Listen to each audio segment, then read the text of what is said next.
Olá, bom dia, sétimo ano. Vocês estão bem? Então vamos para a nossa aula da semana, ok?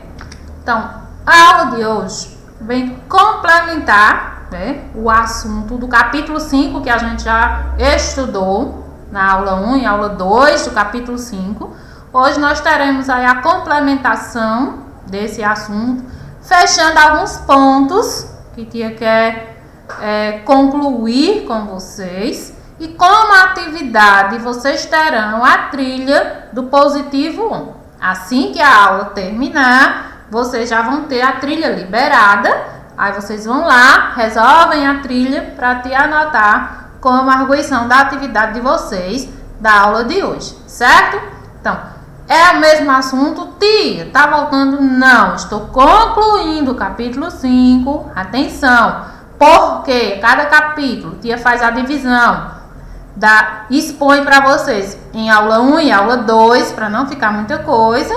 E hoje tia pegou esses pontos, tanto da aula 1 como da aula 2, para fazer toda essa conclusão do capítulo 5. E aí verifico que vocês entenderam fazendo a trilha, ok? Urbanização, temos o conceito, temos estudado, né, dos slides passados, que está relacionada à transformação do espaço, transformações que resultam de atividades humanas, do aprimoramento da tecnologia. Vimos todo o processo aí, surgiram as máquinas, né? Essas máquinas se aprimoraram, né? A tecnologia inovou essas máquinas, muitas coisas novas apareceram, né? Facilitando o dia a dia. E aí tudo isso vai implicar no processo de urbanização. Processo que ocorre quando há concentração populacional dos espaços urbanos, que o nome já diz, urbanização, porque ocorre no espaço urbano, na cidade. E esse processo se intensifica cada vez mais com o resultado, né, de toda essa inovação tecnológica que tia falou. Essa concentração é o resultado de diferentes fatores e um dos principais é a industrialização. Ora, conversamos sobre isso, que uma indústria ela atrai as pessoas por oferecer mão de obra, né, trabalho, emprego, geração de renda, né, e com toda essa atração, todos esses atrativos, vai fazer com que as pessoas se juntem próximo a esses polos industriais. Essa concentração de renda.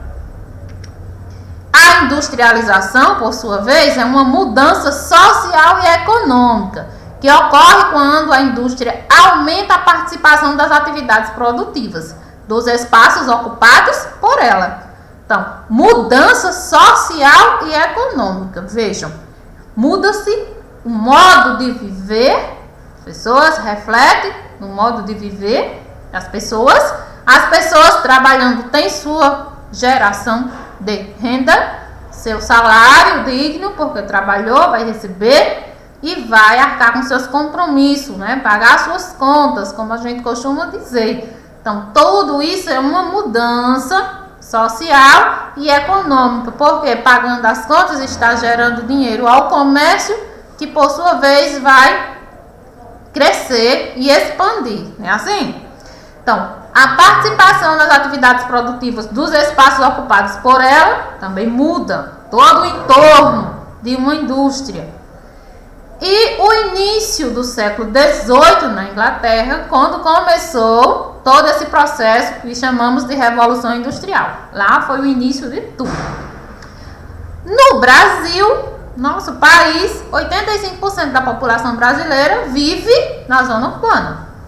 Mas ainda há municípios onde ocorre o oposto. E aí nós temos lá nos slides da aula passada o exemplo de 2 municípios que tia colocou, que são populações vivendo mais na zona rural do que na zona urbana. Casos específicos, não é assim? Na questão do mapa, né, tem uma atividade 1 e 2, né, a página 26, que traz duas questões se referindo ao mapa sobre as metrópoles e capitais regionais, como é feita a divisão de acordo com o tamanho das cidades e o desenvolvimento econômico e industrial. Então, sempre que temos o mapa, vamos para onde? Para a legenda, entendermos o título do mapa, o que é que ele quer mostrar, para que compreendamos melhor o assunto. Do jeito que a tia sempre ensinou na sala. Então, o ícone maior, escuro, grande, metrópole, nacional. Tia explicou também sobre as grandes metrópoles, citando exemplos e por que elas são classificadas dessa forma. É assim? O ícone amarelo, por sua vez, representando as metrópoles nacional. O rosa, metrópoles somente, e o vermelhozinho que vai representar a capital regional. A pergunta do livro é se no local onde você mora, né, se está situada essa área em uma dessas categorias estudadas. E se a resposta positiva, qual delas a sua cidade se encaixa melhor, se classifica nessas categorias?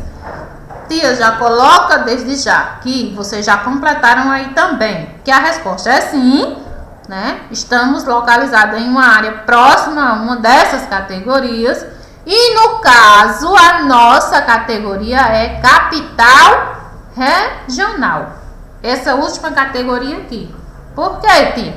Porque a gente vem para o mapa localizando aqui o nosso estado, Ceará, a região metropolitana, Fortaleza, olha o ícone e olha a localização. Além da região metropolitana, nós temos outros ícones e vem aqui, ó, como tinha falado, Juazeiro do Norte hoje está classificado nessa categoria de capital regional. Portanto, estando localizado em Brejo Santo, Porteiras, Jati, Mauriti, Missão Velha, Milagres, né? Todas essas áreas do entorno vão estar próximas de uma capital regional, que é Juazeiro do Norte.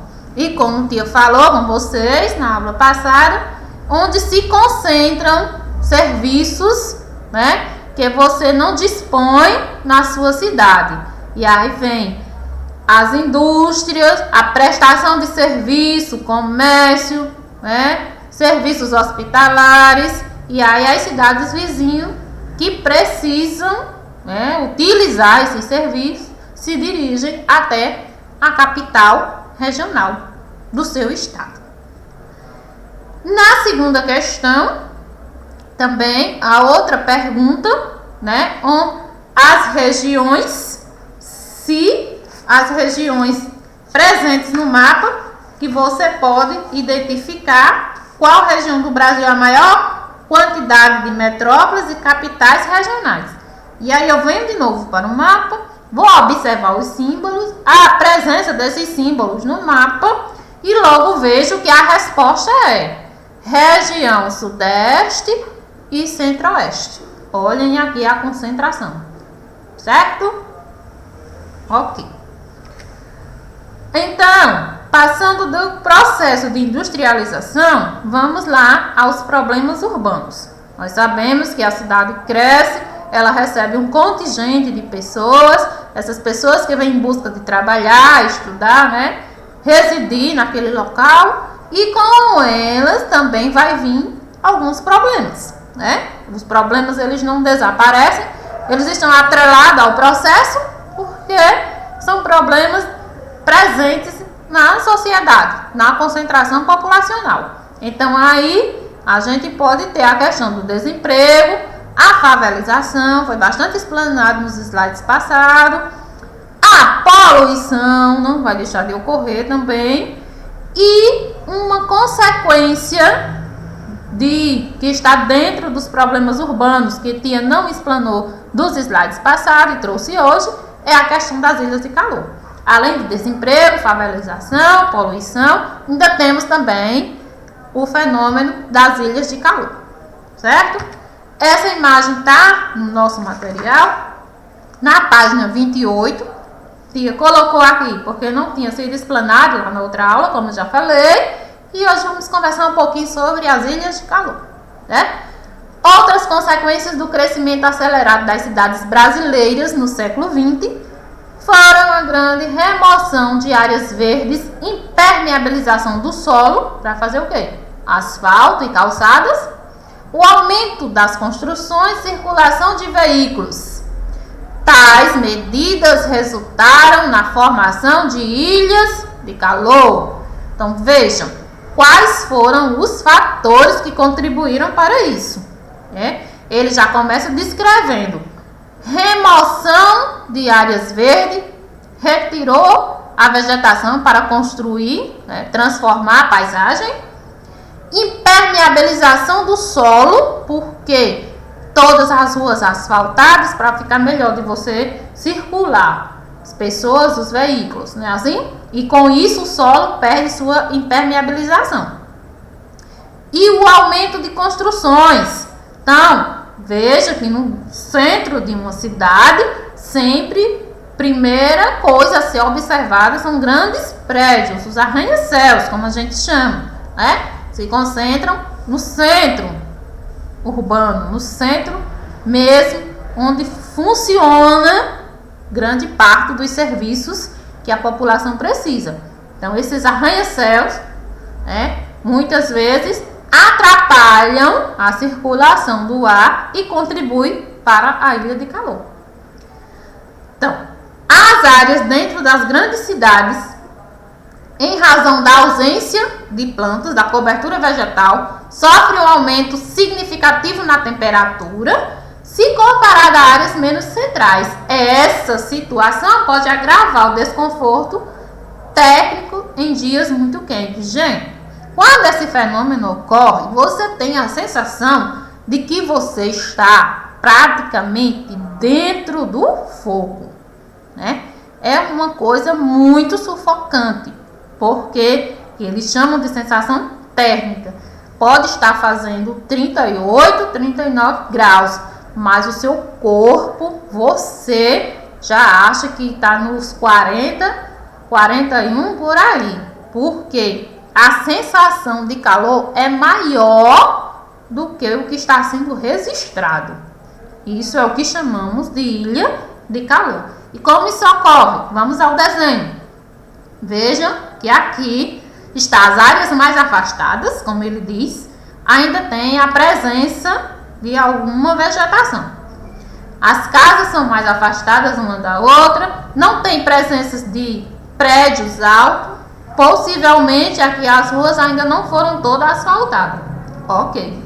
Agora vamos nos direcionarmos para o centro da cidade. Olha a diferença. Todos os prédios, são de andares, arranha-céus, como eu falei. Não há mais presença de vegetação. Possivelmente todas as ruas asfaltadas, calçadas. O que é que vai ocorrer aqui? Vai ocorrer uma falta de ventilação. Como é que esse ar vai circular se ele não tem mais as folhas das árvores, para fazer o trabalho? As correntes, ele acaba batendo nesses prédios. Esse calor, ele vai voltar para o solo e refletir novamente. E aí a população é quem vai sentir as consequências. Temperatura final da tarde, certo? E aqui tem uma linha, que essa linha vai aumentar de acordo com a direção para o centro da cidade. Veja que aqui, ela está em uma altura, e quanto mais próxima do centro da cidade, mais alta ela fica. Por isso que chamamos de ilha de calor. É porque se concentra no ponto central da cidade. E daí o nome, ok? O fenômeno das ilhas de calor ocorre porque as superfícies absorvem e liberam calor, se aquecem e se resfriam. Então elas ficam nesse movimento, aquece e esfria. Em velocidade diferente. Portanto, áreas impermeabilizadas captam de modo mais rápido, diferente das áreas verdes, onde há impermeabilização do solo e muitas construções, a concentração de calor é maior, havendo uma tendência de a temperatura ser mais alta do que nas áreas afastadas.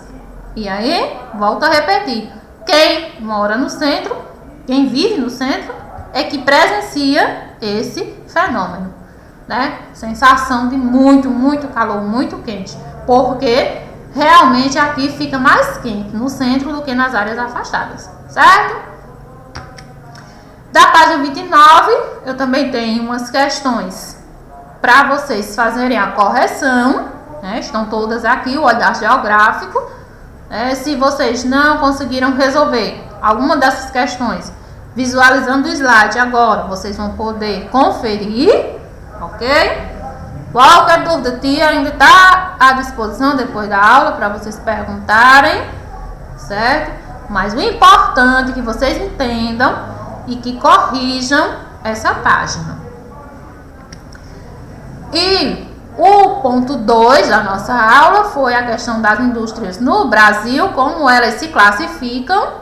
Estão classificadas: indústria de base, que são aquelas responsáveis pela transformação de matéria-prima, produtos que em geral passaram por outros processos em outras indústrias, por isso que o nome é base, porque é o início, né, da transformação, e depois outras indústrias é quem vão fazer o produto final, daí o nome indústria de base.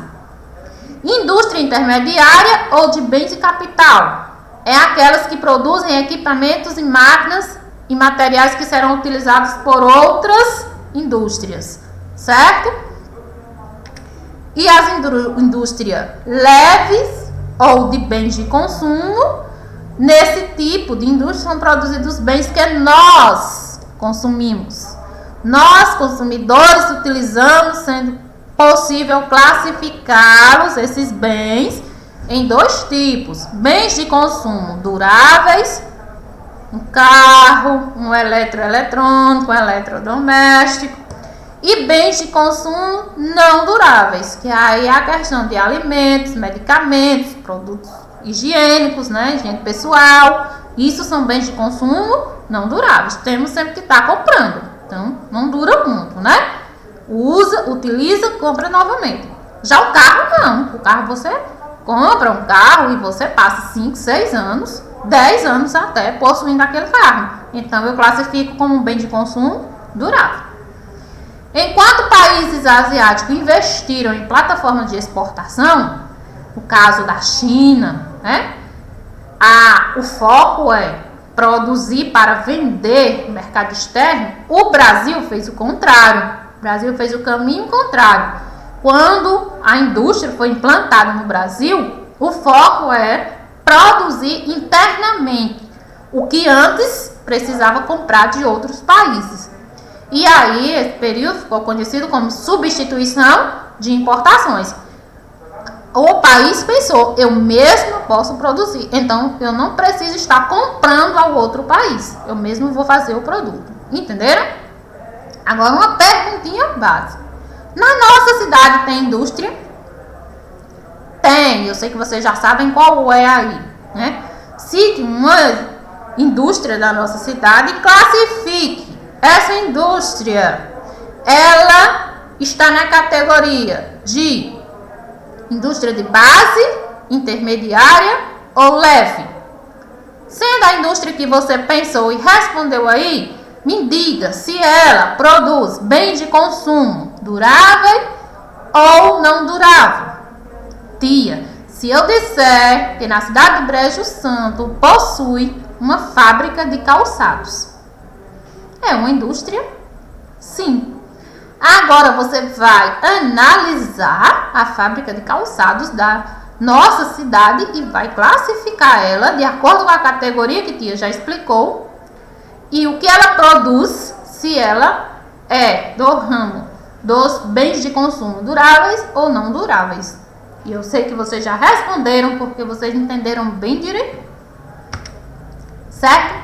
Essa outra questão eu trouxe para vocês porque ela trabalha a questão das ferrovias, que também está incluída no processo industrial do país. Verdadeiro ou falso? Vou deixar aqui a correção, tal qual está no nosso material. Quero que vocês corrijam, vejam se acertaram, né? Para ficar a nossa aula toda ok, todos os pontos trabalhados. A 4, questão 4, que pede 2 ações relacionadas à infraestrutura para auxiliar o crescimento, o desenvolvimento do país. Também estão aqui 2 exemplos do material positivo. Se vocês colocaram outros exemplos, mas está relacionado à infraestrutura, não precisa pagar, fica ok também. A questão 5, da mesma página, que ele trabalha a energia eólica e a energia solar. Todo mundo já sabe de onde são provenientes essas fontes de energia. Então, vão completar com a letrinha. Já completaram aí, que eu sei que vocês já acertaram.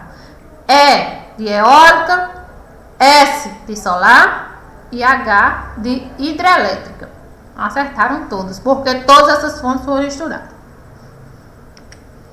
As ações que minimizem os impactos ambientais. Nós sabemos que o desenvolvimento industrial, toda a transformação das cidades, aglomeração, concentração de pessoas, vai trazer também grandes impactos. E a gente não vai dizer que estamos aqui trabalhando para parar o desenvolvimento e não impactar o meio ambiente. Muito pelo contrário, que a gente tem a visão que o país tem que crescer e se desenvolver. Mas o que a gente não pode esquecer também é de buscarmos, estar no caminho de buscarmos ações que minimizem. Sabemos que não vai, que vão diminuir, que esses impactos eles vão ser menos prejudiciais ao meio ambiente. E aí eu coloquei alguns pontos que também já foram trabalhados, só para a gente relembrar, que é a questão da redução do consumo de energia, tá sempre buscando também as fontes sustentáveis, que nós sabemos que tem, as construções de prédios sustentáveis também, que vai favorecer o ambiente, as cidades, os fenômenos como a ilha de calor, as condições mais justas aos trabalhadores, também tem a questão do tratamento das questões trabalhistas, e tratamento mais adequado aos animais. Não podemos esquecer da nossa fauna. Precisa também ser cuidada, Para minimizar, já temos empresas, que se preocupam com a questão do meio ambiente, e essas empresas já participam de conferências para essas regras serem cumpridas. Já foi feita a questão dos certificados ambientais, Eles foram criados para quê? Criados para assegurar que as empresas realmente atendam a tais medidas, E a empresa, por sua vez, está contribuindo com o meio ambiente, atendendo a essas medidas, Esse selo, por exemplo, o FSC, foi concedido a indústrias dos setores madeireiros e de móveis que utilizam métodos sustentáveis na produção, do início até o final dos seus processos. Interessante, porque nosso material contém esse selo, tá aqui, positivo, observa o selo e verifica que é um compromisso com o meio ambiente. Então, sendo assim, nós estamos de consciência mais tranquila, que estamos utilizando a matéria-prima, sim. Desenvolvimento está sendo contínuo, mas o meio ambiente também está sendo lembrado. E aí, muitas vezes, na sala, eu já sei que vocês vão perguntar: tia, por que esse material custa caro aos nossos pais? Os pais reclamam do preço do material. Viram aqui, as indústrias madeireira e de móvel utilizam métodos sustentáveis de produção do início até o final dos processos. Pronto. isso requer mais gasto, mais investimento. E aí, a apostila de vocês não tem como vir num preço menos do que já vem, porque senão a empresa não vai poder produzir mais, certo? Então, é um investimento, é um gasto a mais, mas por uma causa justa, pela preservação do meio ambiente. Então, temos os métodos, né, que vai ser tudo voltado para a questão sustentável. Então, isso vai diferenciar a empresa do que uma empresa que só chega, compra madeira, muitas vezes madeira ilegal, né? Ninguém aqui vai citar, mas sabe que acontece isso, né, no nosso país. Então, compra aquela madeira, não vai pagar nota fiscal, vende de forma ilegal e por isso vai poder vender o material mais barato. Então, nossa empresa, o nosso material é todo certificado, uma coisa muito séria, também que requer muito investimento. Até ele chegar na nossa casa, até ele chegar nas nossas mãos, né? Do início, o processo de criação dele, do início até o final, vai requer esse investimento maior. Mas aí, vamos ter também uma consciência de que estamos utilizando os recursos de forma sustentáveis. E isso é o mais importante, né? Na questão do meio ambiente. Aí está, mesmo o selo que eu mostrei para vocês, né? E várias empresas já fazem essa utilização, já participam, né, dessa medida, muito interessante para o nosso planeta. E a questão da infraestrutura, né? A infraestrutura também está relacionada ao processo de urbanização e industrialização, porque sabemos que a indústria, ao ser implantada, ela vai requer naquela área, aquele espaço, uma infraestrutura de transporte para levar, trazer, locomoção, pessoas, mercadorias, matéria-prima, tudo vai incluir também a questão da infraestrutura. Diferentes fatores influenciam na escolha da localização de indústria. Vejamos alguns deles. Então, a indústria, para se estabelecer, ela vai precisar investigar se aquela área ela tem mercado consumidor, proximidade com relação aos consumidores, sejam eles consumidores finais ou industriais. Eu estabelecendo minha indústria naquele local, eu vou ter, né, consumidor suficiente para absorver minha mão de obra, certo? Os produtos que estão sendo fabricados ali naquela indústria, eu vou ter para quem passar, né, com uma tranquilidade de funcionamento, seja, como ele falou, consumidores finais, os que já recebem o produto pronto, finalizado, ou seja, outras indústrias que vão receber da minha indústria para transformar. Preciso saber se tem mercado consumidor suficiente. Mão de obra, né, a força de trabalho qualificada e de menor custo para operar as máquinas, para fazer a transformação dos produtos. A matéria-prima, porque a indústria não funciona sem material. Disponibilidade, proximidade em relação à matéria-prima. Também vejamos, gente, se eu implantar minha indústria de calçados e o material que faz os calçados vier de muito longe até chegar à minha indústria, não vai compensar. Meu lucro vai ser só para pagar o transporte da matéria-prima. Então também não tem vantagem. E por último, os incentivos governamentais de grande importância na implantação de uma indústria. A oferta por parte de governos atrai muitas indústrias, uma vez que esse tipo de benefício pode reduzir e eliminar os impostos. Se eu não tiver a ajuda necessária do governo, minha indústria pode não se desenvolver, porque eu vou pagar muitos impostos, vou acabar colocando mais os impostos do que retirando para o funcionamento da indústria, e aí as indústrias acabam fechando as portas, certo? Hoje é só. Uma boa semana, bons estudos e até a próxima aula.